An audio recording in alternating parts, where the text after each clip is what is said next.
બહુ ભયંકર સિચ્યુએશન હતી. વર્ગ વિગ્રહ ફેલાય એવી પૂરી શક્યતાઓ હતી. ચૌધરી સમાજ અને રબારી સમાજના યુવાનો ક્યાંક આમને સામને આવી જાય, ક્યાંક હિંસા થઈ જાય તો ખૂબ જ મોટું નુકસાન થઈ જાય એવી પરિસ્થિતિ હતી. પરંતુ બંને સમાજના આગેવાનોએ ખૂબ જ સમજણપૂર્વક, એટલા માટે તો કીધું છે કે કૈડિયા ગાળા વાળા જે મોટા છે, આગેવાનો છે, જે સમજદાર છે, જે વૃદ્ધ, એ લોકોની નિર્ણય શક્તિ બહુ સારી હોય. એવો આવેશમાં નથી આવી જતા.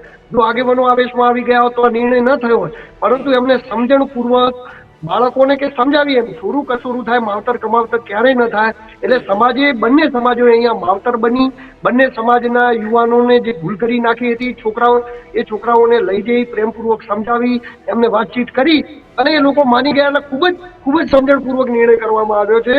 અને જેનાથી આ નિર્ણયથી ફાયદો એ થયો છે કે આજે ચૌધરી સમાજ અને રબારી સમાજ બંનેના, અમારા બંને સંસ્કૃતિઓ ઘણું બધું મેળતું આવે છે. ઘણા બધો અમારો ભાઈચારો છે. અમે અહીંયા હળીમળીને રહીએ છીએ. એ બધું રહેશે. જે ચૌધરી સમાજ અને રબારી સમાજ અહીંયા એ સારી રીતે રહી શકશે.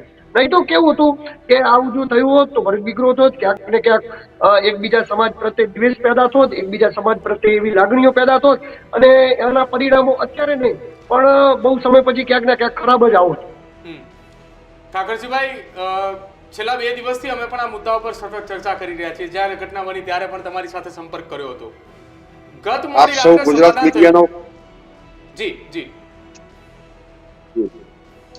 આપ ગુજરાત મીડિયાનો આભાર કે સમાજની પરંપરાઓ જળવાઈ રહે એના માટે આપ સૌએ અવાજ ઉપાડ્યો. આપનો પણ ખૂબ હૃદયથી આભાર. ઘીના ઠામમાં ઘી પુરાઈ ગયું છે. બંને સમાજના વિદ્વાન આગેવાનોએ એક કહેવત છે, કેસ લડે એ વકીલ પણ બગડેલા કેસને સુધારે એ વડીલ. એટલે વડીલોએ આ કેસ સુધાર્યો છે. એવા વડીલોને અભિનંદન. હજુ સુધી તમે અમારી ચેનલને સબસ્ક્રાઇબ નથી કરી તો અત્યારે જ ન્યૂઝરૂમ ગુજરાતને સબસ્ક્રાઇબ કરો. ફેસબુક અને ઇન્સ્ટાગ્રામ પર ફોલો કરો.